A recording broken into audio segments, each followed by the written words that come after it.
Bonjour à toutes et à tous. J'ai l'honneur de représenter l'Association nationale des sages-femmes libérales, l'association professionnelle de l'accouchement accompagné à domicile qui ont mandaté cet ouvrage collectif, ce tout premier guide pratique pour l'accouchement à domicile, un guide professionnel. Et donc nous allons célébrer aujourd'hui cette sortie officielle de ce guide pratique, de ce tout premier guide pratique à l'attention de la pratique professionnelle. Donc, je m'appelle Céline Fuil, je suis sage-femme libérale au Havre. J'ai un diplôme de sociologie et donc je vais être votre modératrice pour les interventions qui vont suivre, interventions d'experts, d'expertes. Je vais un peu être la sage-femme de la délivrance. Il y a eu un premier accouchement, donc l'accouchement de cet ouvrage collectif qui a été coordonné par Floriane Stauffer de l'APAD, Association professionnelle de l'accouchement accompagné à domicile. Il est bien question aujourd'hui d'accouchement accompagné à domicile, ni inopiné, ni non assisté. Et donc cet accouchement a lieu en novembre 2024 et aujourd'hui, donc c'est la délivrance, c'est la sortie officielle, presse, politique. Et donc un énorme merci d'être ici, d'avoir pris ce temps pour venir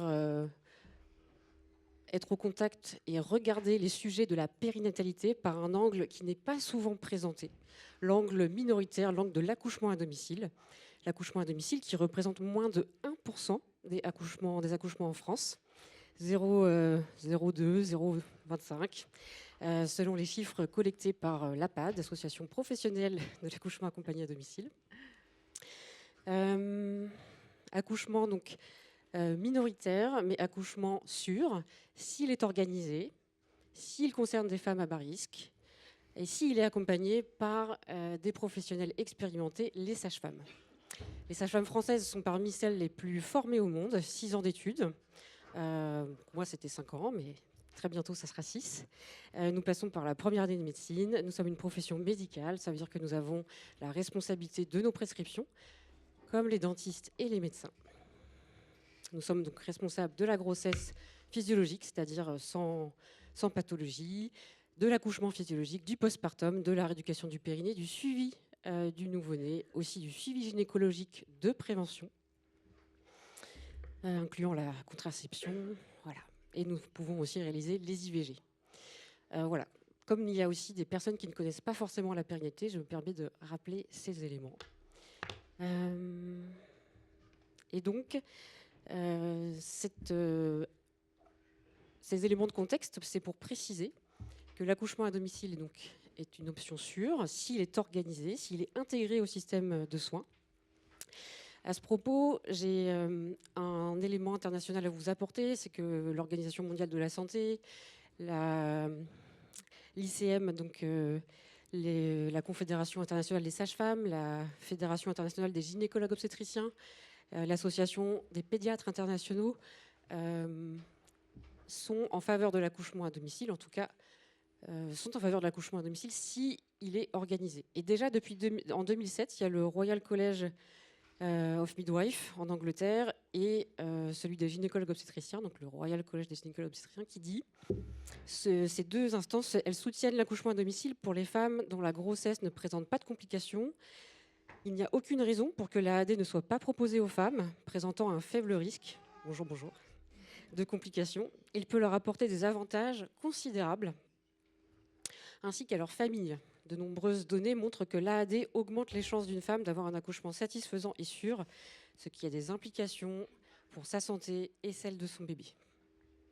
J'ai choisi 2007, mais déjà en 2022, c'est toujours la même chose. Il y a toujours plus d'évidence scientifique qui montrent que ça peut être et que c'est une pratique sûre si elle est organisée avec des professionnels compétentes. Donc, encore une fois, merci d'être là. Nous allons faire du coup de cet événement un succès. Voilà, ça c'était l'improvisation.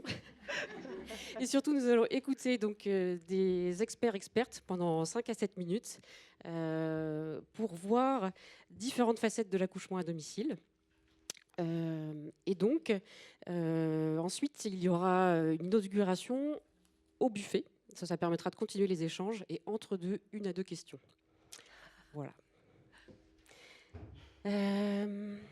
Je remercie les partenaires de cet événement, donc Sciences Po, les personnes qui vont enregistrer cet événement, toutes les personnes qui ont participé, les bénévoles de l'association professionnelle pour l'accouchement à domicile en Île-de-France, et puis bien sûr notre éditeur.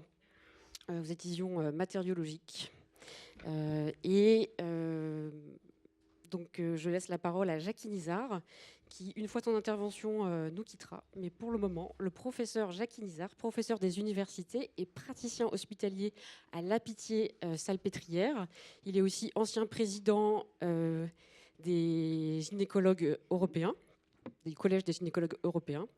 Et puis, il est en partenariat avec les sages-femmes qui pratiquent l'accouchement à domicile en Île-de-France.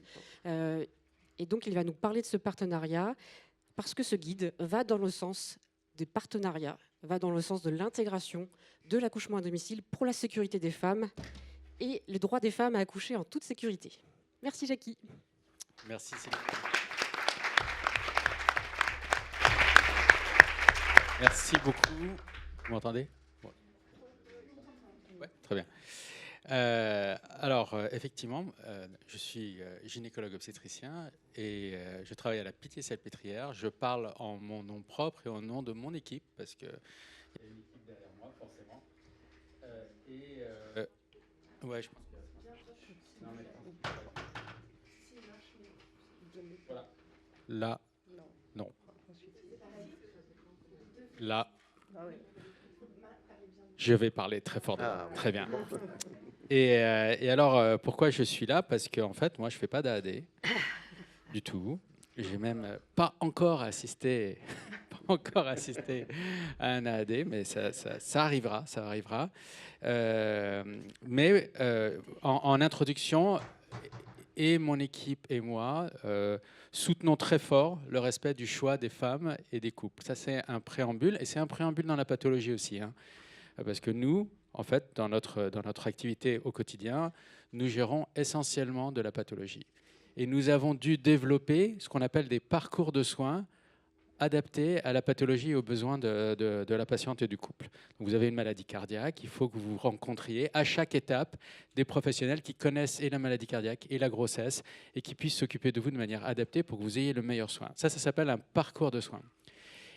À l'occasion d'un accident, on va en reparler un petit peu plus tard, on a découvert l'activité des accouchements accompagnés à domicile et on s'est dit, en fait, dans le bas risque, il faut créer aussi des parcours de soins. Le bas risque, ce n'est pas le truc qui reste quand on a géré toute la pathologie. Le bas risque, ça doit être des parcours de soins également. Et dans le parcours de soins de l'AAD, donc du bas risque, l'hôpital a sa place et l'hôpital est un acteur de l'AAD. Alors, vous n'êtes pas venu pour qu'on vous explique ça, hein. Mais moi, c'est ma position. L'hôpital est un acteur de l'AAD. L'AAD ne s'imagine pas sans un partenariat avec l'hôpital. Et donc, tout a commencé avec une hémorragie du postpartum à domicile. Bon, l'hémorragie du postpartum, ça existe même dans le bas risque. À cette occasion, on a découvert, et à cette occasion, on s'est surtout rendu compte que la patiente, rien n'était prêt. Rien n'était prêt. Elle avait effectivement une carte de groupe quelque part, elle avait rencontré un anesthésiste quelque part, mais au moment où il fallait agir en urgence, on a reçu une patiente qui n'avait pas de dossier, c'était la panique. Et on s'est dit que ça ne pouvait pas exister, qu'il fallait qu'on soit préparé et qu'on était prêt à accueillir ces patientes s'il y avait un souci, mais on voulait le faire dans de bonnes conditions. Donc à partir de là, il y a plusieurs années maintenant, puisque ça fait 8 ans maintenant, hein, à partir de là, on a progressivement mis en place une collaboration multidisciplinaire. On s'est réunis. Alors, on s'est réunis à beaucoup, puisqu'on participait à chaque étape, le SAMU, les pompiers, les pédiatres, les anesthésistes, les sages-femmes de l'hôpital, mais également les sages-femmes de l'AD, forcément, les obstétriciens, le réseau parisien et bien entendu les usagers. Donc, tous ces gens-là se sont réunis beaucoup, énormément. Et on a établi des protocoles, on a établi des critères. Et au fur et à mesure des incidents, pas forcément des accidents, mais au fur et à mesure des incidents, on a fait évoluer nos discours, on a fait évoluer notre façon de travailler. Et ça a créé notre notre groupe de travail de parisien, sur l'accouchement à domicile, où toute patiente qui a un projet d'accouchement à domicile est vue à l'hôpital. Elle a un dossier d'obstétrique, elle a un dossier d'anesthésie, une carte de groupe double d'éther, et on lui souhaite de ne plus la revoir, puisqu'on souhaite qu'elle n'ait pas besoin de nous. On se réunit tous les mois par Zoom, depuis Covid. Covid a beaucoup aidé pour ça. On se réunit tous les mois, et ici, il y a beaucoup de gens qui se réunissent tous les mois pour discuter des dossiers, pour avancer, pour faire évoluer aussi les mentalités au sein de nos équipes et avec vous. Et cette réunion mensuelle, elle sert aussi de supervision des sages-femmes sur les sages-femmes. Parce que par définition, souvent, vous travaillez, quand vous faites de l'AAD, vous travaillez un petit peu seul dans cette alliance entre le couple, la femme et la sage-femme, ou les sages-femmes. Mais il n'y a pas le travail d'équipe qu'on peut avoir dans un service où tous les matins on se voit, tous les matins on se raconte les accouchements. C'est une supervision en fait qu'on fait. C'est pas forcément hiérarchisé, mais en tout cas on discute. Et ben, ces réunions mensuelles nous servent aussi de supervision, nous servent aussi d'ajustement pour mieux cibler notre travail. Et ça c'est important. Donc, comme je vous ai dit, notre avis, je pense parler au nom du groupe, c'est que l'hôpital fait partie de l'AAD et a son rôle, le moins possible, on est d'accord bien entendu, mais il faut qu'il ait son rôle. Et c'est aussi la raison pour laquelle les patientes et les couples qui font le choix de l'AAD doivent intégrer la potentialité d'un transfert à l'hôpital, de la prise en charge à l'hôpital. Et de là, donc, moi je les rencontre toutes, donc j'ai beaucoup discuté avec les patientes et les couples, et j'en viens à la conclusion qu'une patiente qui fait le choix de l'AAD pour absolument éviter l'hôpital, ça devient une mauvaise motivation. Quand on veut accoucher à la maison pour absolument éviter d'aller à l'hôpital, ça se passe mal quand il y a un problème. Et c'est une mauvaise indication. Donc il faut construire, et je pense que si voilà, l'AAD doit faire partie de l'offre de soins pour les femmes et pour les couples, oui. Donc là, voilà, je vous le dis en toute honnêteté, mais s'intègre dans notre système de santé global. Donc il faut que l'AAD soit aussi intégrée dans notre système de santé global. Et ça doit être une des possibilités pour les femmes et les couples qui le souhaitent. Et en comprenant bien les limites, les indications, les contre-indications et aussi les limites de notre système. On est beaucoup sur des situations un peu difficiles parfois, mais je pense qu'on fait un bon travail. Et encore une fois, nos réunions mensuelles nous permettent de continuer à avancer et d'améliorer notre offre de soins globale pour les patientes et les couples.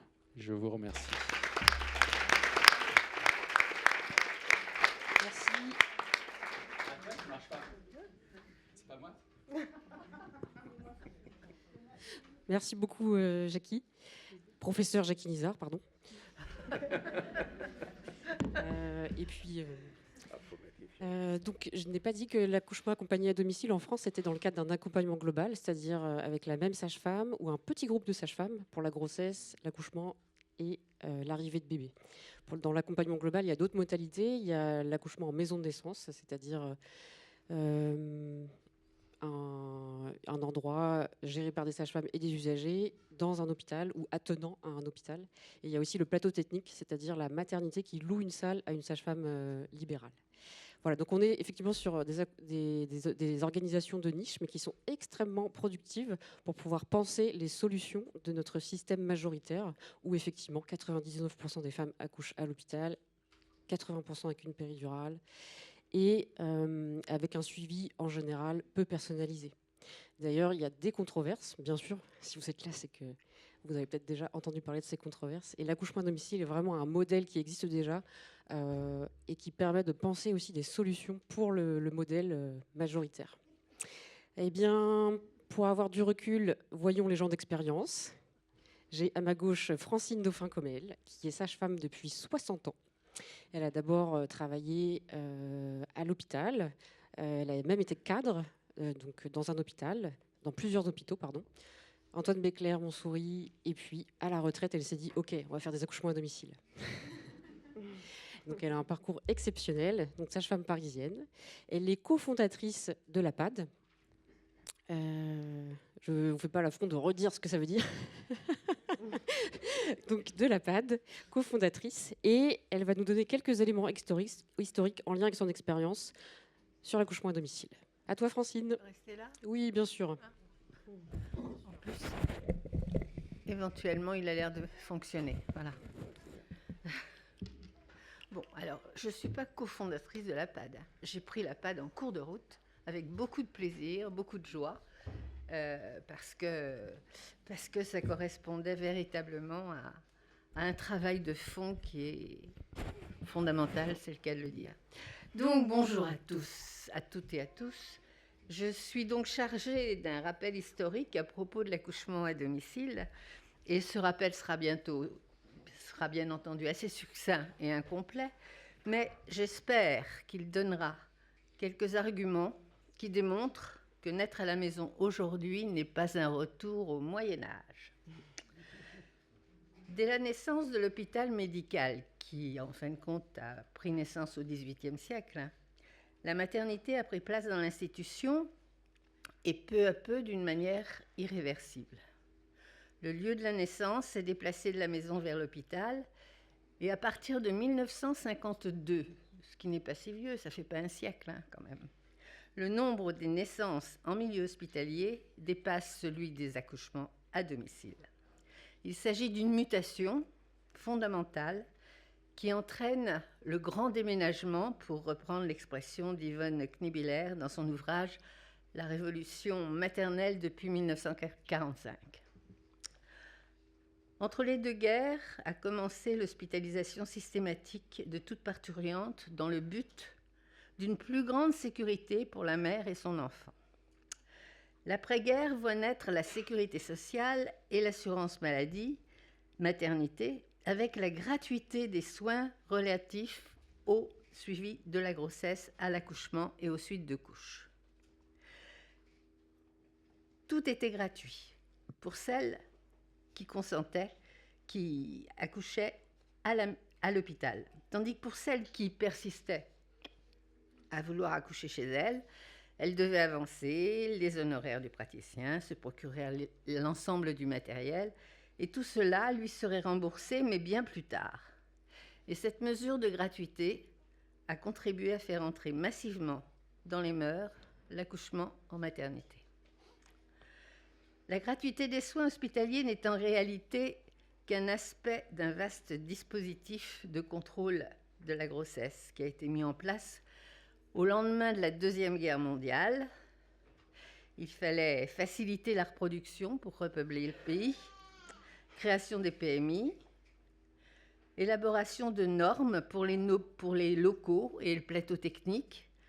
C'est les décrets d'Ienesch, pour certains d'entre vous, ça vous rappelle peut-être des choses, afin d'endiguer le taux de mortalité périnatale qui restait dans notre pays un des taux les plus élevés d'Europe. Il y a aujourd'hui, d'un côté, l'hôpital et la science, la rigueur, science et rigueur qu'on associe à la sécurité. Et de l'autre, il y a l'accouchement à domicile, qui représenterait un retour à une naturalité perdue, une aventure avec une prise de risque.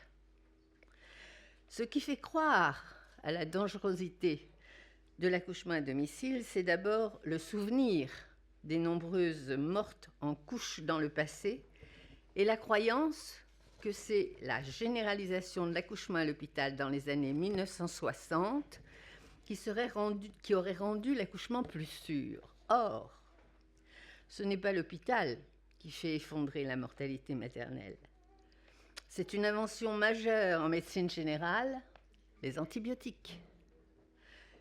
Les statistiques montrent un effondrement de la mortalité maternelle juste après la Seconde Guerre mondiale, soit 15 années avant la généralisation de l'accouchement à l'hôpital.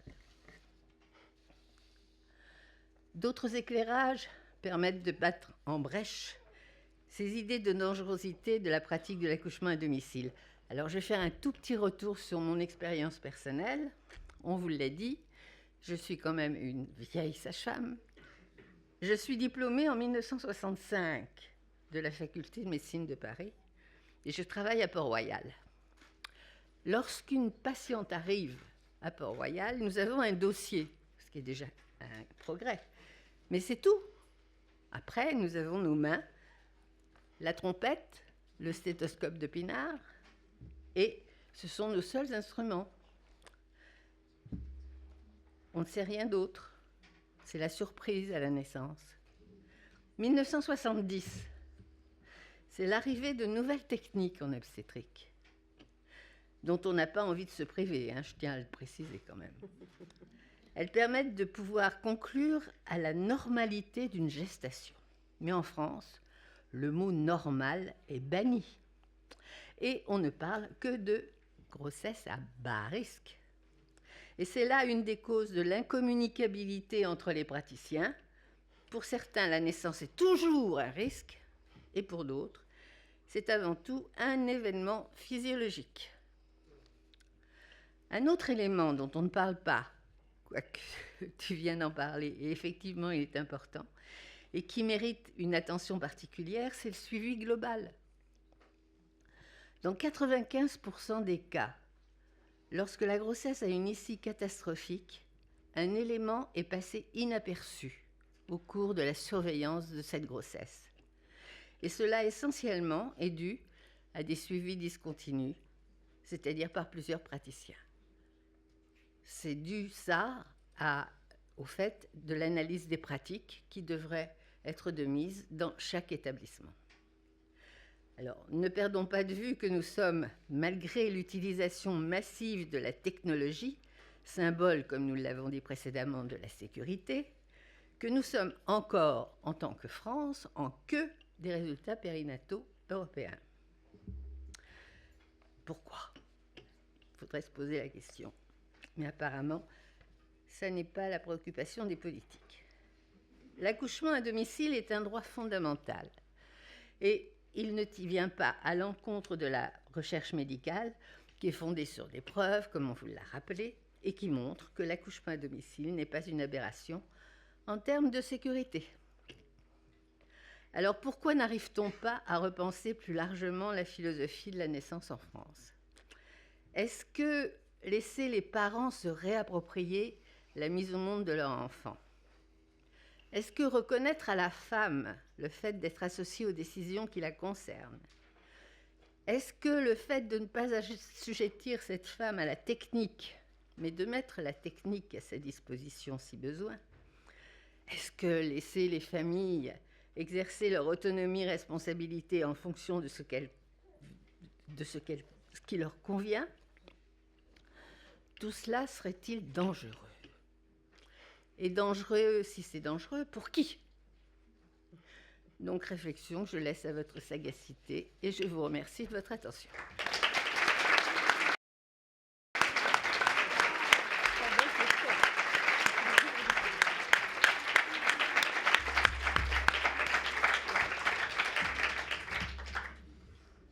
Merci beaucoup, Francine Dauphin-Comel. Eliette Bruno, sage-femme libérale, présidente de l'Association nationale des sages-femmes libérales, va maintenant nous parler du rôle des associations professionnelles de sages-femmes par rapport à la sécurité de l'accouchement à domicile. Voilà. Okay. Bonjour à toutes et à tous. Je remercie donc le comité organisateur de cet événement de me donner la parole pour parler effectivement du rôle des associations professionnelles en faveur de l'organisation à domicile. Alors vous me direz effectivement pourquoi défendre cette possibilité de l'accouchement à domicile alors que finalement c'est si sûr d'accoucher à l'hôpital. Non, c'est pas si sûr. Eh bien, pour voir un petit peu tout ça de plus près, je vais vous raconter l'histoire des naissances de la NSFL et de l'APAD. Donc, je ne vous redis pas la NSFL, ou je vous le dis maintenant, puis je ne le redis plus. ANSFL, Association nationale des sages-femmes libérales, et APAD, Association professionnelle pour l'accouchement à domicile. Il est important de comprendre les motivations d'hier qui donnent lieu aux avancées et au positionnement d'aujourd'hui. Et comprendre surtout comment toutes nos actions d'associations professionnelles convergent, non pas pour défendre tel ou tel lieu de naissance, mais bien pour permettre aux femmes d'avoir le choix, permettre aux femmes de bénéficier d'une réelle offre de soins en matière de lieu d'accouchement, mais aussi permettre aux sages-femmes qui le souhaitent de pouvoir proposer un accompagnement global et sécurisé, c'est-à-dire réellement intégré au système de soins français. Alors, au niveau associatif, pour nous, tout commence avec la loi du 19 mai 82 sur la profession de sage-femme qui nous reconnaît comme personnel médical de santé d'une importance majeure dans l'accompagnement de la naissance et aussi dans la prévention du risque périnatal. Nous assistons donc à ce moment-là, en théorie, à la reconnaissance de la place de la sage-femme, et en particulier de la sage-femme libérale, au niveau de la périnatalité. Mais en réalité, c'est dans le même temps une restriction de notre possibilité de travail. Pourquoi ? Tout simplement avec une organisation des soins qui est centrée sur l'hôpital et dans ce même moment, la fermeture de ce qu'on appelait à l'époque les cliniques ouvertes, qui étaient des lieux de naissance accessibles aux sages-femmes libérales. Donc, notre association naît de ce paradoxe, être sage-femme libérale et se voir supprimer son outil de travail. Notre action s'inscrit donc, dès le départ, dans la défense du droit des femmes, des sages-femmes à exercer toutes leurs compétences en toute autonomie, y compris en dehors de l'hôpital. Alors, de nombreux travaux ont jalonné ces dernières années, à la fois pour défendre la place de la sage-femme libérale dans le paysage de la périnatalité, mais aussi permettre aux femmes de pouvoir choisir leur lieu d'accouchement, et aussi accessoirement, de manière plus globale, disposer de leur corps. Alors, quelques dates qui ont jalonné ces années. En 2001, il y a une première charte de l'accouchement à domicile. Son objectif, c'est de proposer un référentiel de bonnes pratiques. Ce document définit un cadre minimum rappelant les règles élémentaires de prudence qui doivent présider à toute naissance à domicile. Vous verrez qu'à chaque fois, nos actions sont justement là pour essayer de définir un cadre et apporter de la sécurité. En 2014, la NSFL, avec un syndicat, l'UNSSF, soutient Jacqueline de la Villonnière, qui est ici présente, dans un procès contre le Bureau central de tarification. Il y a un cruel dilemme en France à ce moment-là, puisque les sages-femmes libérales ont l'obligation de s'assurer pour accompagner les naissances à domicile, et pourtant aucun assureur n'accepte d'assurer ces sages-femmes. Donc faire un procès contre le Bureau central de tarification, c'est essayer d'obtenir qu'on oblige finalement les assureurs à proposer une assurance, ce qui a été le cas, puisque du coup, un assureur s'est conformé à cette décision en proposant une assurance à 22 000 €, ce qui est strictement inaccessible pour la plupart des sages-femmes libérales. Donc on se retrouve aujourd'hui avec une très grande majorité de sages-femmes libérales qui ne sont pas assurées. Voilà, s'en suivent des recommandations de la Haute Autorité de Santé à laquelle nous avons pu participer. Une sur les grossesses à bas risque en 2016, qui donc parle du type de suivi et structure recommandée pour l'accouchement en fonction des situations à risque identifiées chronologiquement au cours de la grossesse. Voilà, donc ça permet donc d'identifier le bas risque. Comme ça a été déjà dit, en France, il est toujours question de risque, même bas. Et d'ailleurs, on s'autorise à considérer un accouchement normal qu'a posteriori. Ça, c'est une vision très française. Autre recommandation sur l'accouchement normal en 2018, donc qui s'intitule « Accouchement normal, accompagnement de la physiologie et intervention médicale ». Alors ces recommandations, ce qui est intéressant, c'est qu'elles font suite à une demande initiale autour de recommandations autour de l'accouchement à domicile. Il en a résulté les recommandations que je viens de vous citer, qui au passage excluent l'AAD, mais qui ont quand même permis de revisiter les pratiques et les actes autour de la naissance. Et ça, c'est très intéressant, Céline l'a un petit peu dit, de finalement constater que grâce à une demande concernant une pratique minoritaire, l'accouchement à domicile, donc, ce questionnement est venu nourrir la réflexion de manière plus globale et a finalement permis de bénéficier à toutes les femmes. Voilà. La même année naît donc la PAD. Excusez-moi, l'accouchement. Et force est de constater que depuis que cette organisation, cette association, je dirais, spécialiste de cette pratique, depuis qu'elle existe, eh bien, elles font bien avancer les choses. Alors évidemment, entre autres, les tenues de statistiques au niveau des chiffres de l'accouchement à domicile. Donc la NSFL avait commencé ce travail avec Odipog. La PAD a repris ce travail en y investissant beaucoup de temps et d'énergie. Ça a permis la publication de chiffres pendant plusieurs années, depuis au moins 3 ans. Et puis cette année, à nouveau, Odipog, donc cette association indépendante, va pouvoir publier les chiffres de l'année dernière. Voilà, on dit parfois « vivons heureux, vivons cachés », mais là, je crois qu'on comprend tout l'enjeu de bien pouvoir publier les chiffres de la réalité de l'accouchement à domicile. Il faut savoir en plus qu'aujourd'hui, lorsqu'on parle d'accouchement extra-hospitalier, rien ne différencie un accouchement inopiné d'un accouchement organisé à domicile ou encore d'un accouchement volontairement seul, c'est-à-dire sans professionnel de santé. Voilà, un autre travail important qui a jalonné notre combat d'associations professionnelles, ça a été les travaux avec la Fédération française des réseaux de santé périnatale en 2022. C'est la première fois que le sujet de l'accouchement à domicile est abordé de façon officielle en France. Cette fédération des réseaux a souhaité mettre en place une démarche de gestion des risques, bien sûr, autour de l'accouchement à domicile, en regroupant les organisations professionnelles, médecins, gynéco-obstétriciens, pédiatres, anesthésie, SAMU et sages-femmes, les sociétés savantes et aussi les associations d'usagers, afin d'assurer au mieux la qualité et la sécurité des soins. 2 ans de travail dans des conditions tendues, assez houleuses. Le sujet attisait beaucoup les passions, mais nous avons pu élaborer 3 documents d'information à destination des professionnels et à destination des parents. Donc ça, c'est un premier petit pas dans l'histoire de l'accouchement à domicile. Il a quand même le mérite de poser les premiers documents officiels au sujet de l'accouchement à domicile, et il a aussi permis de réfléchir collectivement à cette pratique et de montrer surtout que son invisibilisation n'est pas une solution. On espère que ce n'est qu'un début. Voilà, puis la PAD organise également des formations afin d'accompagner les sages-femmes AAD autour de leur pratique, notamment sur les gestes d'urgence en extra-hospitalier. Et puis tout récemment, elle a inauguré sa charte de l'accouchement à domicile afin d'affirmer le caractère sécuritaire qui doit accompagner cette pratique. Voilà, donc juste pour conclure, je dirais 3 choses. Accoucher chez soi, c'est un droit touchant à la liberté personnelle, un droit, je dirais même personnel et intime. La loi tend à respecter le droit des individus à prendre des décisions concernant leur corps et leur santé. Deuxième point, les sages-femmes sont formées à l'accompagnement de la grossesse, de l'accouchement et du postpartum. Elles ont une connaissance de la physiologie avec la possibilité d'apporter des soins qualifiés. Elles sont compétentes pour le faire. Elles doivent bien sûr respecter les limites de la physiologie, être même toujours dans l'observation de la physiologie unique et singulière de chaque femme. Notre accompagnement, aussi bien médical que relationnel, dans le cadre de l'accompagnement global, est bénéfique sur la santé des femmes, du nouveau-né, de la famille. Et puis, 3e point, évidemment, ça a été dit, mais c'est important, le dialogue avec les structures de soins est fondamental pour s'assurer d'une orientation efficace disponible. Chaque femme est invitée à ouvrir un dossier en maternité, à rencontrer un anesthésiste. On voit des organisations se mettre en place par territoire pour formaliser les transferts. Nous savons que le dialogue structure, sage-femme libérale, peut être tendu et parfois houleux. Pourtant, nous, sages-femmes libérales, devons toujours privilégier ce lien en se rappelant qu'en l'état actuel des choses, ils n'ont pas vraiment besoin de nous, mais nous pouvons vraiment avoir besoin d'eux. Merci de votre attention.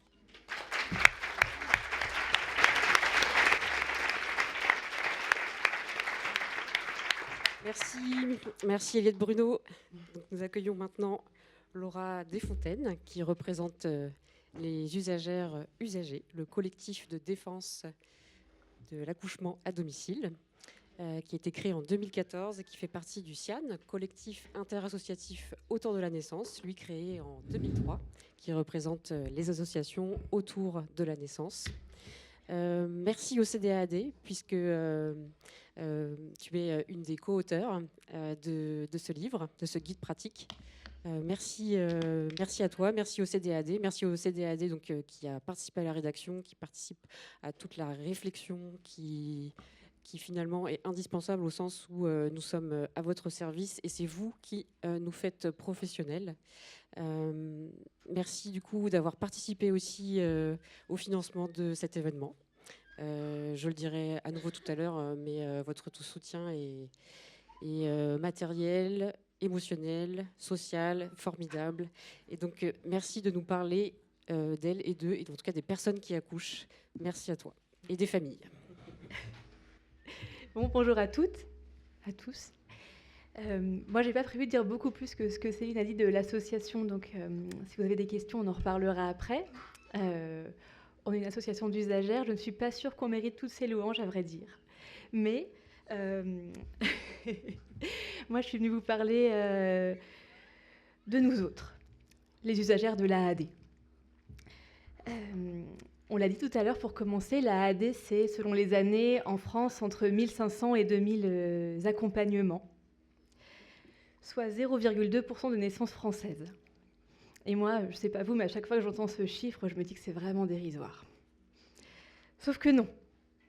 Ce chiffre-là, il ne concerne que les accompagnements effectifs à l'AAD, donc ceux qui démarrent avec une sage-femme, qu'importe si la naissance a lieu dans la maison ou ailleurs.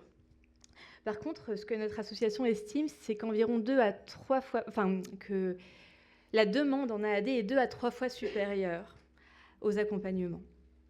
Donc il y a un vrai manque de ce côté-ci. Et puis, je me dis toujours que si on remet en perspective 1500, 2000 naissances par an, ça représente en fait l'activité d'une maternité de bon rendement aujourd'hui. Une des maternités qu'on ne se pose pas la question de maintenir ouverte, par exemple. Donc tout à coup, c'est plus si marginal, il me semble. Et alors nous, finalement, qui sommes-nous, femmes à vouloir accoucher chez nous? Eh bien, finalement, on n'est pas une population si homogène ni si caricaturale qu'on pourrait le penser, je trouve. Statistiquement, c'est vrai qu'on est plutôt des femmes dans la trentaine, plutôt des femmes avec plusieurs enfants, des multipares, souvent des diplômes de l'enseignement supérieur, souvent mais pas que, et des professions qui vont de l'agricultrice à la médecin. Notre point commun, néanmoins, c'est d'être des femmes qui avons le privilège de la bonne santé. Il faut le dire. On a les moyens de le rester, bien souvent, et puis les moyens de nous informer et de faire des choix pour nos familles et pour nos corps. Et je crois qu'on s'efforce, autant que possible, d'être responsable de nous-mêmes et de notre bébé. Je dirais que pour nous, l'accouchement, c'est pas de prime abord un événement médical. C'est d'abord un événement, vous l'avez dit, un moment de vie, un moment de l'intime, une rencontre. Et on a fait un petit sondage il y a quelques temps, quand on interroge les femmes sur leur motivation. Les premiers mots qu'elles ressortent spontanément, je vous ai sorti les 4 premiers, c'est confiance, intimité, respect. Et le 4e, c'est sécurité. Alors la confiance, on voit bien, c'est confiance dans leur sage-femme d'abord. Et j'espère que la confiance est réciproque. Je pense que c'est comme ça que les accompagnants marchent bien. C'est confiance en leur corps, grâce à l'accompagnement global. L'intimité, bon, c'est l'intimité de leur foyer. C'est le fait de choisir avec qui elles peuvent être ce jour-là. Le respect, je crois qu'il résonne pour nous toutes dans le contexte des violences obstétricales et gynécologiques. Et puis alors la sécurité. La sécurité, c'est quand même trop drôle. Elles accouchent hors de l'hôpital. Dans notre contexte français, elles veulent la sécurité. On veut la sécurité. Et en fait, c'est vrai, parce que si on fait appel à vous, aux sages-femmes, c'est pas juste pour vos beaux yeux. C'est parce qu'on veut en fait, notre sécurité et puis celle de nos bébés. Or, effectivement, ce guide, il a un intérêt ici, puisqu'en l'absence de recommandations nationales, en l'absence de formation adéquate dans les écoles de sages-femmes, en l'absence d'études vraiment sérieuses, approfondies sur tous les sujets en obstétrique, et bien finalement, la AD jusqu'ici, ça a été, mais c'est merveilleux pour ça aussi, une multitude de pratiques qui ne font pas toutes consensus, en termes de sécurité notamment. Et en fait, ce qui a été merveilleux dans le travail que vous avez fourni, qu'on a fourni ensemble, c'est quand même d'arriver à se donner un cadre qui est fait de repères issus de l'expérience et de l'expérience plurielle que chacune a amenée, parce qu'il y a eu beaucoup de débats qui étaient passionnants sur « Ah tiens, moi je fais comme ça, une autre fait autrement, et puis elle n'avait pas vu ça autrement, etc. » Et nous, c'était hyper riche de voir ça. On est allé dans les exemples étrangers, la pratique de terrain, etc. Et donc on aboutit à ces bonnes pratiques qui sont reconnues par une partie de nos relecteurs, qui étaient gynécologues obstétriciens, pédiatres, anesthésistes réanimateurs. Et donc ce guide, il travaille finalement à lever les ambiguïtés sur des situations critiques auxquelles il faut penser quand même, prendre la décision d'un transfert, le passage de relais à l'hôpital, fournir un cadre aux familles aussi, parce que je pense que c'est pas facile d'accompagner les familles AAD. Vous me direz, mais c'est vrai qu'il y a beaucoup d'exigences et je trouve que parfois, face au désir d'un couple, savoir dire non quand la situation est plus tout à fait ouverte, c'est pas si simple. Et donc ce guide, il permet de donner ces repères-là aussi. Je précise que pour moi, un guide, c'est pas nécessairement coercitif. Un guide, c'est d'abord un espace qui, au sein des limites qu'il circonscrit, autorise la créativité. Un cadre, c'est souple. Et c'est souple parce qu'effectivement, nous n'accouchons pas toutes pareilles. Et nous ne pouvons pas tout accoucher pareil et nous ne voulons pas tout accoucher pareil. Nous, on n'est pas contre, en tout cas, l'association, pas du tout, on n'est pas pour l'accouchement non médicalisé. Mais l'AAD, ce qui est merveilleux, c'est qu'il met la médicalisation à sa juste place. Quand elle n'a pas besoin, elle reste un peu en arrière-plan, et puis finalement, au moment où elle s'avère nécessaire, selon la situation, elle est là, et c'est ce qu'on cherche. Donc pas un accouchement standardisé, on veut un accouchement qui nous ressemble. Et donc ce guide, si vous l'avez ouvert, si vous l'ouvrez, vous verrez qu'il y a des paragraphes qui incluent les familles, la place du coparent, la place des aînés dans l'accouchement, dont on ne parle pas assez. Il nous parle de l'accouchement dans l'eau, bref, il apporte une vision de l'obstétrique qui, pour moi, et j'espère que vous la partagez, elle est résolument moderne et elle est résolument créative. Et je pense sincèrement que c'est ce qui devrait être offert à toutes les femmes, comme on le disait, qu'elles accouchent chez elles ou à l'hôpital. Mais je crois qu'on a un sacré beau laboratoire. Merci.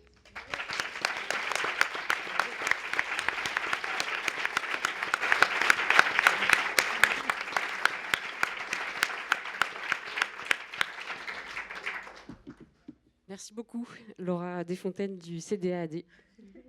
Le prochain intervenant est pédiatre. Il a fait 35 ans de SMUR, ça veut dire service de mobilité urgente, c'est ça? Service médical d'urgence et de réanimation. Ok, j'avais revu tous les acronymes, mais pas celui-là. Donc, 35 ans de SMUR, 20 ans de maternité, 15 ans de crèche, 20 ans d'enseignement en école de sage-femme. Comment? Mais... Voilà. En fait, il y a plusieurs Dominique Léronas. Donc, c'est le docteur Dominique Léronas qui a aussi écrit des livres. Et puis, il va nous donner des éléments de son expérience sur ce sujet de l'accouchement à domicile et de l'accueil du nouveau-né au domicile. Merci beaucoup. Merci de me donner la parole un petit peu. Le pédiatre arrive après la bataille. Hein. J'ai failli naître à domicile, de peu, comme mes aînés, mais mes parents étaient revenus en Île-de-France et ça ne se faisait plus. Bon. On a beaucoup parlé ce matin du choix des femmes et pas de celui des bébés, c'est pour ça que je suis là. Parce que finalement, j'aime assez concevoir l'arrivée d'un bébé comme étant quelque chose qui échappe un peu à tout contrôle humain. Mais bon, c'est pas très occidental, ça, et c'est pas très moderne. Toutefois, quand on voit comment c'est parfois difficile de faire signe à un bébé pour qu'il vienne, on se dit que quand même, il faudrait peut-être compter un peu sur des choses qui nous dépassent. Il y a 20 ans, si on m'avait parlé de l'accueil du nouveau-né, j'aurais raconté ce que j'enseignais aux sages-femmes, toutes ces maltraitances institutionnelles qui consistaient à accueillir un bébé en lui fourrant des tuyaux dans tous ses orifices naturels. J'ai enseigné ça, c'était ce qu'il fallait faire, et la plupart d'entre vous ici ont connu cette glorieuse époque qui n'est pas complètement révolue, hélas, parce qu'il y a encore des maternités en France qui croient que c'est nécessaire. Et il y a des bébés qui continuent à commencer leur existence avec ce genre d'agression qui, quelques années plus tard, sont considérés comme des viols. Alors, il a fallu attendre quand même 2017 pour qu'il y ait non pas des recommandations très, très officielles, mais à la suite de l'accouchement dit physiologique, quelques petits encarts pour dire finalement le bébé qui naît de l'accouchement physiologique, il n'est pas nécessaire de lui faire tout ça. Oh, vous voyez, c'est assez contraignant, hein, il n'est pas nécessaire. Hein. Et il n'y a pas d'autres recommandations pour nous dire que les bébés n'ont pas droit à ce genre de supplice. Alors, je ne peux que les encourager à fuir. Oh non, on a dit ce matin, il ne faut pas fuir. Non, je ne peux que leur souhaiter le plus grand bien de naître à la maison, loin de là où il y a peut-être encore des pratiques qui ne sont pas du meilleur accueil. Un bébé qui va naître, il a besoin d'un ventre pour l'accueillir, d'une paire de bras et d'une paire de seins. C'est tout. C'est tellement simple qu'on l'avait oublié. Les deux grandes révolutions de la néonatologie ces dernières années, celles qui ont amené d'énormes progrès dans la survie des petits prématurés, c'est très compliqué. C'est le pot à pot et l'allaitement maternel. Voilà. Ça devrait nous servir de ligne de conduite tout à fait dans la direction que j'ai entendue ici ce matin. Et si je peux ajouter un dernier mot, eh bien, c'est qu'il n'y a pas de conflit entre sécurité et sérénité, bien au contraire. Dans ma pratique, j'ai appris à découvrir, il m'a fallu du temps, hein, que plus on était dans la sérénité et plus on était dans la sécurité. Le stress est un générateur de problèmes. Je vous remercie.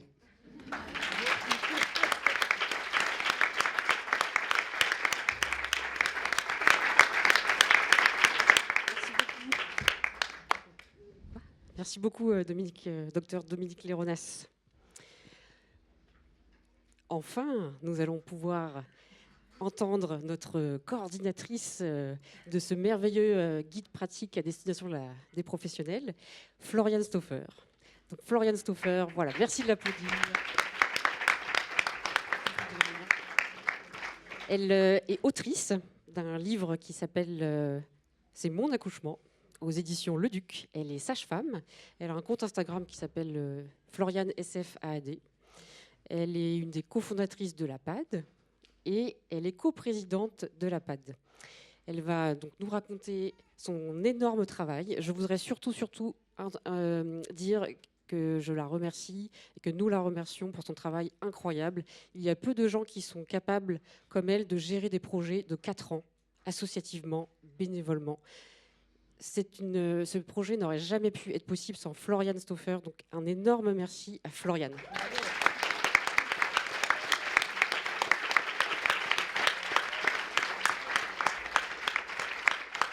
Parle-nous de ce guide.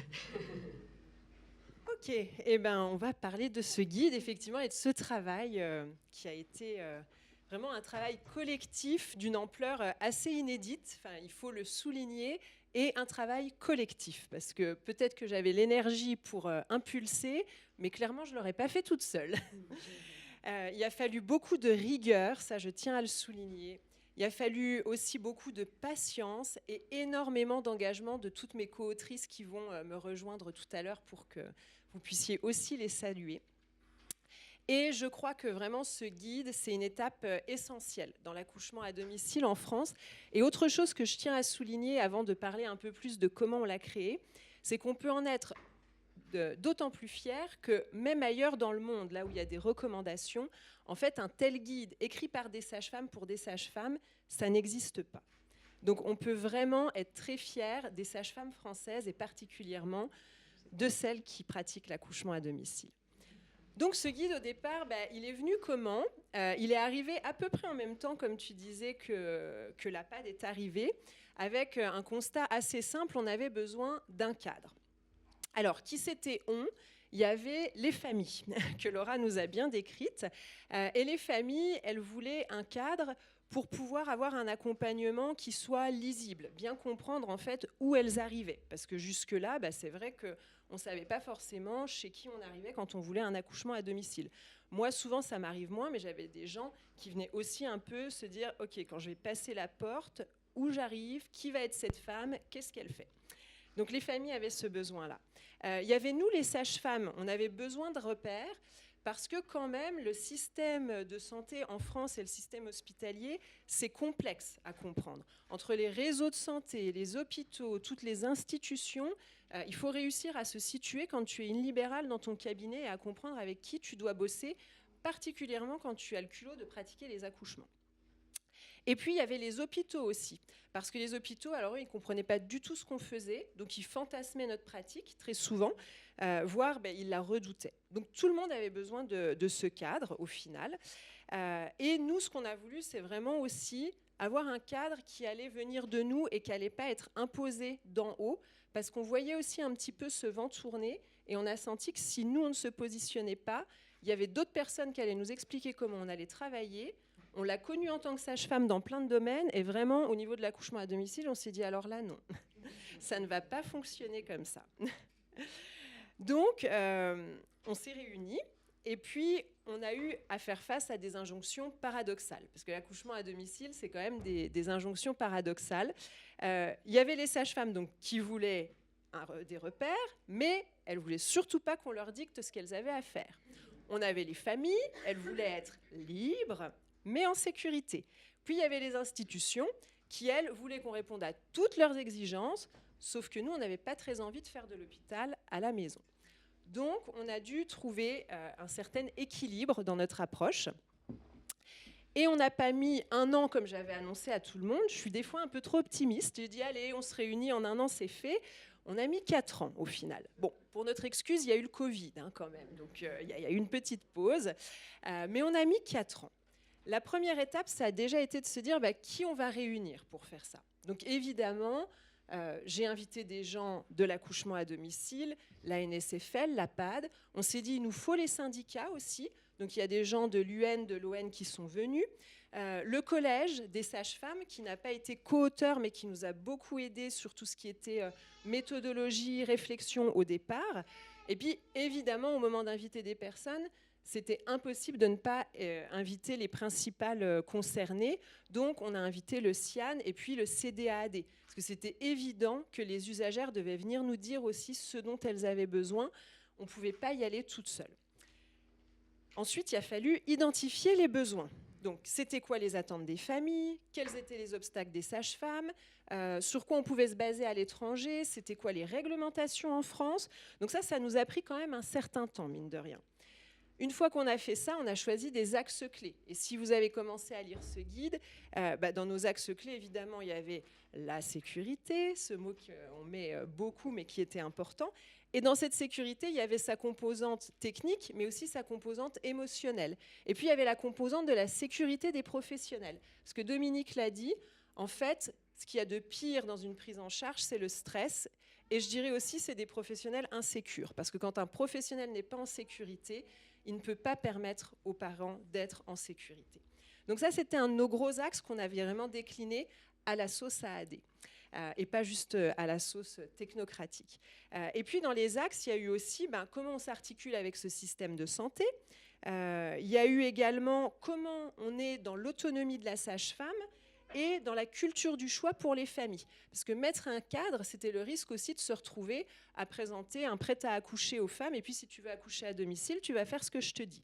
Chose que vraiment, on n'aurait pas voulu dans l'aboutissement. Une fois qu'on a eu posé ces bases, il y a eu vraiment le travail d'écriture. Puis ça, je pense que ça a été les 2 grosses années de notre travail. Donc on s'est réparti la tâche. Quand on fait un ouvrage collectif, c'est comme ça. Les différents thèmes étaient écrits par 1, 2, 3 sages-femmes.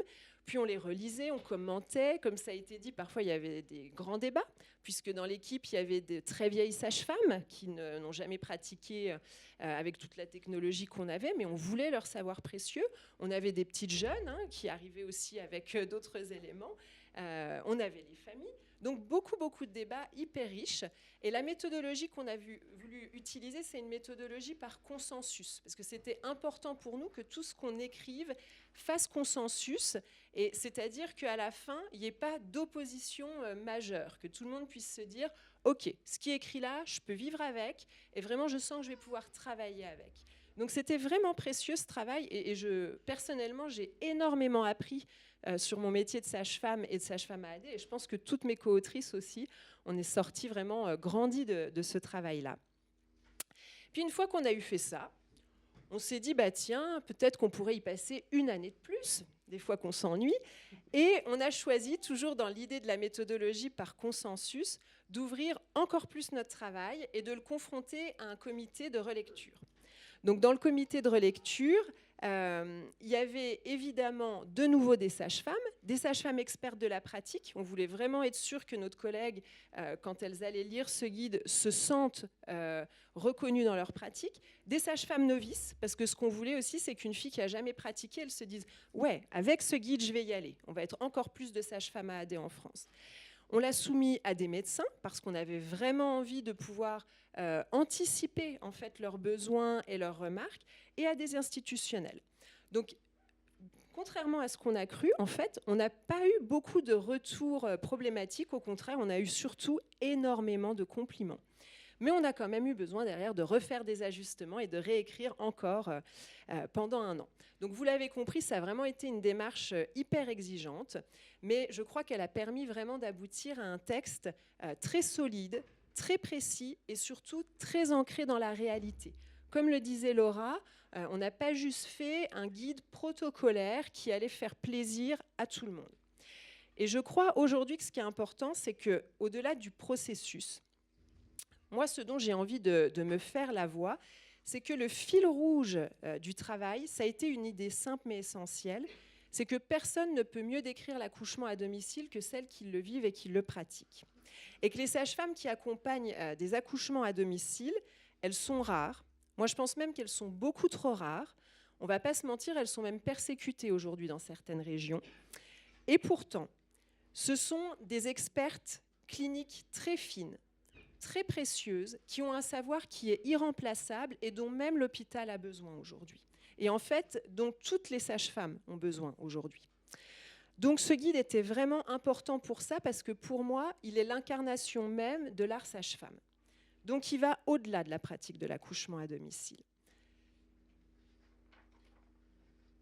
En rédigeant ce guide, on a refusé, en fait, que notre art disparaisse et se voit approprié par d'autres, et on a décidé d'assumer pleinement ce que c'était que l'accouchement à domicile. On aurait honnêtement pu l'édulcorer. À un moment, il y a des co-signataires qui se sont retirés, puisque des choses qui étaient écrites dedans les dérangeaient.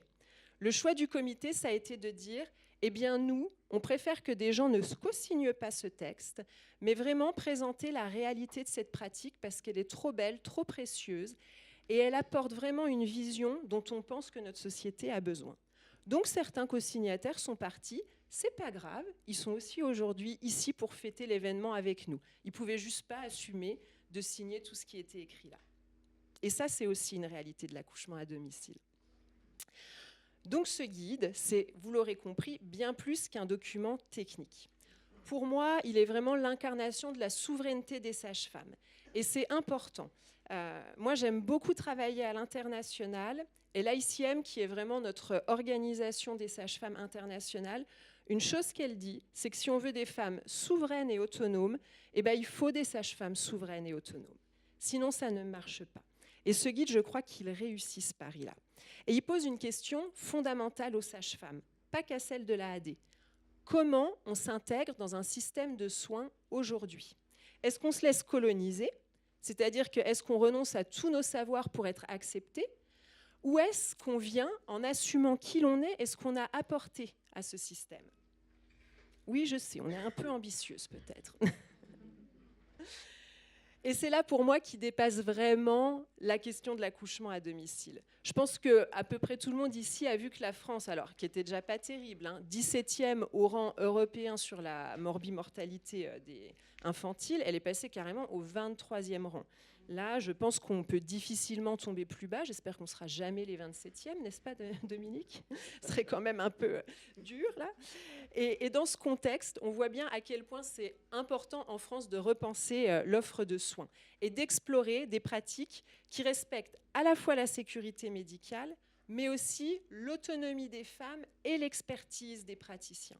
Parce qu'on sait qu'en fait, c'est ce trio-là qui fait des soins vraiment de qualité, et que c'est ce qui fait la différence dans les pays qui sont sur le podium par rapport à nous. C'est vraiment ce trio, sécurité, autonomie des patientes et expertise des soignantes.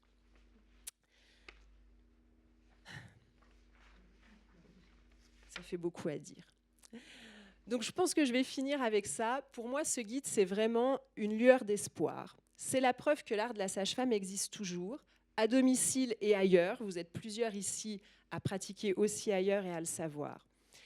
C'est aussi la preuve que l'art de la sage-femme se fonde sur les exigences de notre société et qui peut vraiment y apporter des solutions concrètes ou qu'on pratique.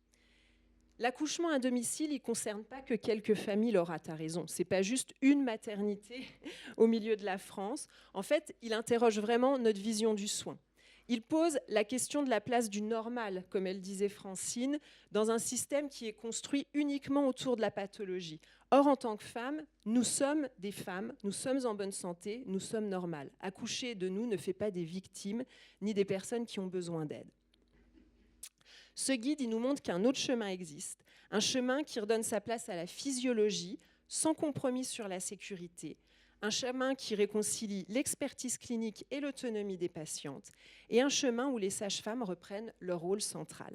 Donc là, j'ai vraiment envie que mes co-autrices qui ont pu venir aujourd'hui me rejoignent.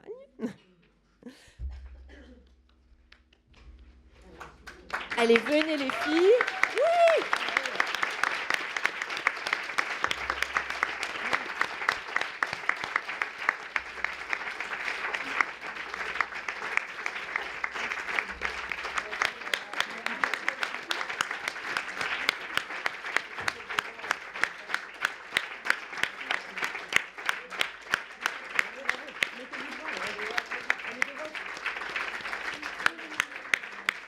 Alors, elles n'ont pas pu toutes venir aujourd'hui. Vous avez vu sur le livre qu'on est un petit peu plus nombreuses. Donc, je vais quand même toutes nous citer. À commencer par Céline Puil, pardon, qui s'est déjà présentée. Marine Piéjus.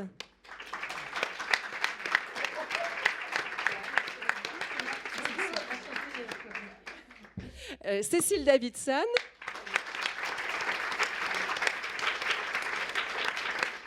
Laura Desfontaines. Et puis pour les absentes dans la salle mais pas dans nos cœurs, Hélène Goninet, Cécile Oudjaoudi, Claire Rayapa, Gisèle Pirois, Julia Vallée, Laurane Reynaud, Anne Évrard.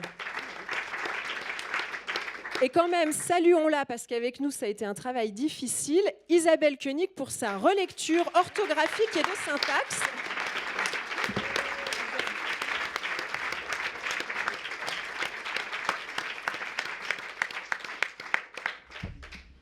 Donc ce guide, ce que je veux vous dire pour terminer, avant que Céline me vire de la salle, c'est que ce n'est pas une fin en soi. Pour nous, c'est vraiment la première pierre qu'on a posée. Et aujourd'hui, nous, les associations, mais vous toutes aujourd'hui, on espère bien que vous allez vraiment pouvoir bâtir un avenir à l'accouchement à domicile et à l'art sage-femme en vous appuyant sur lui, mais aussi en vous aspirant pour pouvoir être vraiment dans votre souveraineté de sage-femme, dans votre souveraineté de femme, parce que vraiment, notre société, elle en a cruellement besoin. Alors, merci à toutes et merci à mes co-autrices.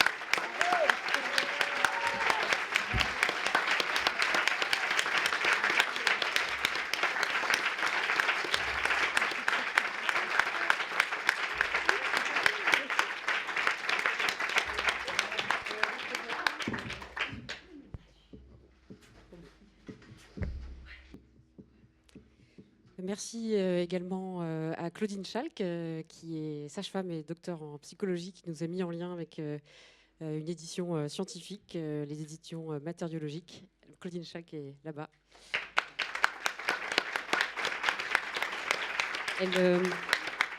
Elle a une activité très importante, donc elle pourra vous en parler à un stand. Elle a laissé des petits flyers. Et voilà, on la remercie énormément. Merci à Marc Silberstein, notre éditeur, qui n'est pas présent ce jour-là. Merci Floriane de tout ce que tu as dit. Merci énormément. Et donc moi, je suis extrêmement émue. Moi, j'étais sage-femme parisienne avant de déménager au Havre. Donc c'est pas ça qui me fait pleurer, hein.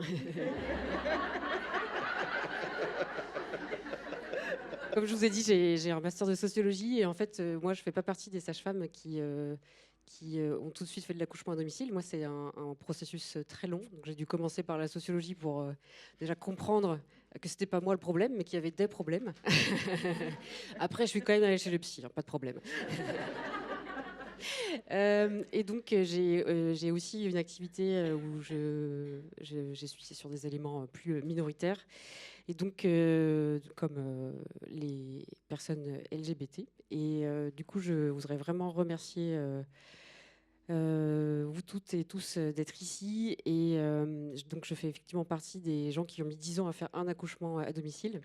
Donc, c'est pour ça que je suis très émue, parce que être ici devant vous, revenir à Paris, près de l'EHESS, là où j'ai fait mon master de sociologie, devant toutes mes collègues, devant les personnes publiques, et avec ce guide effectivement auquel j'ai participé, c'est extrêmement symbolique pour moi. J'espère qu'un jour j'aurai une assurance pour exercer cette pratique. Et je remercie donc vous tous et toutes d'être présents. Et avant de conclure, j'aimerais donner la parole donc à Marianne Neuzy. Ce n'est pas encore fini. Marianne Neuzy, je suis extrêmement heureuse de l'accueillir. Elle a été militante pour la cause des maisons de naissance. Donc je l'ai rencontrée au Calme, comme à la maison de naissance de Paris, 12e. Et donc Marianne Neuzy a été journaliste. Elle a aussi été présidente du planning familial français et aujourd'hui elle est consultante en communication pour le planning familial international. Et donc on n'a pas le temps de faire de tout détailler, mais il y a énormément de sujets très similaires entre les IVG et les accouchements à domicile, même si effectivement les mouvements féministes ne s'emparent pas tous de l'accouchement, même si ça tend à changer. Donc je vais lui laisser la parole pour que voilà, elle nous éclaire sur ce point de vue féministe qu'elle incarne aujourd'hui pour nous avec toutes les autres. Merci.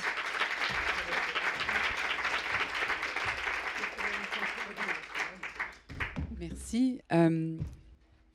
Je pense que j'ai accepté de venir pour le plaisir de vous voir, parce que je suis plutôt là en tant que fan qu'en tant que féministe patentée. Même si effectivement avoir été directrice du planning familial me donne comme une sorte d'étiquette qui me permet d'être la féministe de service.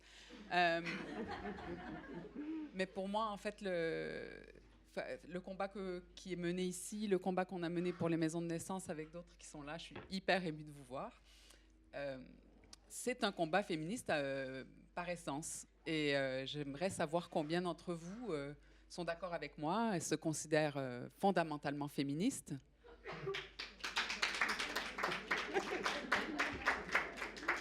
C'est pas grave. Vous ne vous sentez pas féministe, vous l'êtes, mais vous ne le savez pas. Et combien considèrent que ce combat pour l'accouchement à domicile comme un choix donné aux personnes qui accouchent est un combat fondamentalement féministe. J'avais envie de venir en tant que fan aussi pour qu'on puisse vous applaudir bien comme il faut. Mais je suis hyper heureuse d'avoir vu que vous comptez parmi vous des bonnes pom-pom girls et que vous êtes qui a cette capacité à s'applaudir. C'est vraiment important dans nos combats parce que je sais à quel point ces combats sont épuisants. Ce sont des combats qui demandent d'avoir une capacité de faire de la dentelle, et pas seulement parce que c'est délicat un accouchement, mais aussi parce qu'on a des opposants et des opposantes très puissants, que comme vous êtes très bien placés pour le savoir, les sages-femmes qui accompagnent des accouchements à domicile, c'est dangereux. S'il y a des personnes qui n'ont pas signé alors qu'elles accompagnent ce livre, c'est parce que pour elles aussi, en tant que professionnelles de santé, c'est compliqué d'accompagner ce travail-là. Donc on est réellement dans une difficulté que beaucoup de féministes connaissent à plein d'endroits.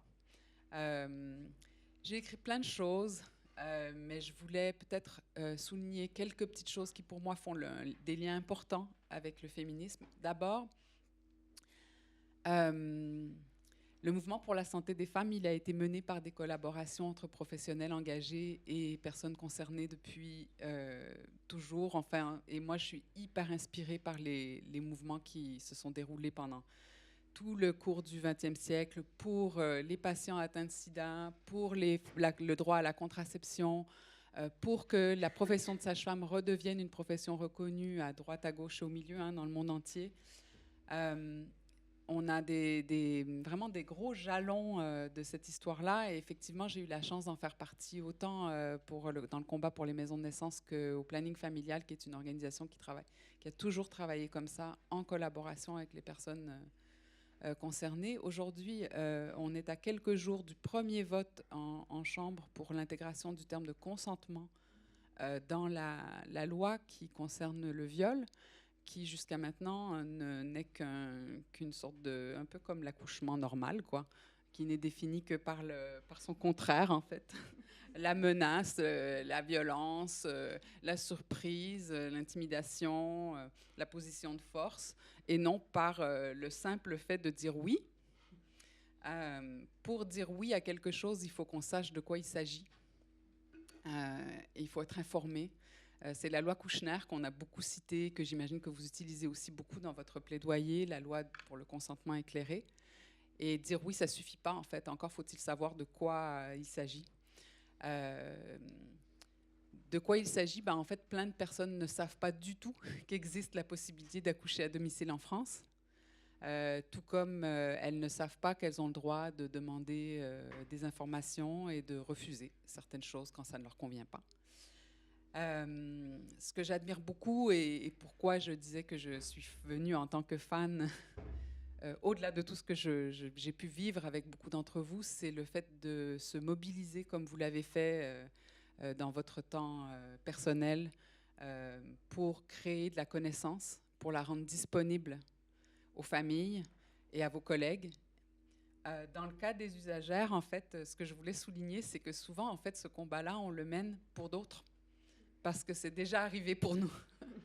Et que nous, en fait, à moins de vouloir d'autres enfants, tant mieux, mais parfois, en fait, on le sait que c'est pas nous qui allons bénéficier. Ce sont les prochaines personnes, et c'est en soi un combat complètement satisfaisant. De la même façon que pour beaucoup de sages-femmes et de praticiens de santé qui sont là aujourd'hui, c'est une transmission. On n'est plus, on s'appuie sur les épaules en fait des personnes qui sont venues avant nous et qui nous ont appris, sur ce que nous ont transmis nos mères et les femmes qui ont eu l'opportunité de nous parler de ce qu'elles ont vécu. Parfois pour faire le contraire. Exemple, ma mère et ses 17 heures d'accouchement toute seule à l'hôpital. Voilà. Il y a très longtemps. Et parfois, pour faire revivre ces connaissances, j'étais très émue par tes propos, Floriane, sur le fait de ne pas laisser mourir cette connaissance-là. Je pense que c'est impossible qu'elle meure, parce que je pense qu'elle existe quelque part en nous, même dans un endroit qui n'a pas besoin d'être nommé. Mais en tout cas, pour que ça se transforme en droit effectif, donc à un accès réel pour les personnes, il faut ce combat que vous menez. Et voilà, je n'oserais pas clore en parlant de moi, mais bien en parlant de vous. Merci pour toutes les femmes qui vont suivre, pour toutes les personnes qui vont suivre et qui auront besoin de cette liberté-là, de cet espace-là que vous aurez créé en ayant écrit ce bouquin et en le faisant vivre dans vos pratiques. Bravo. Et puis, je serais super heureuse de continuer à vous parler après le petit schmilblick. Peut-être un dernier applaudissement pour tout le monde.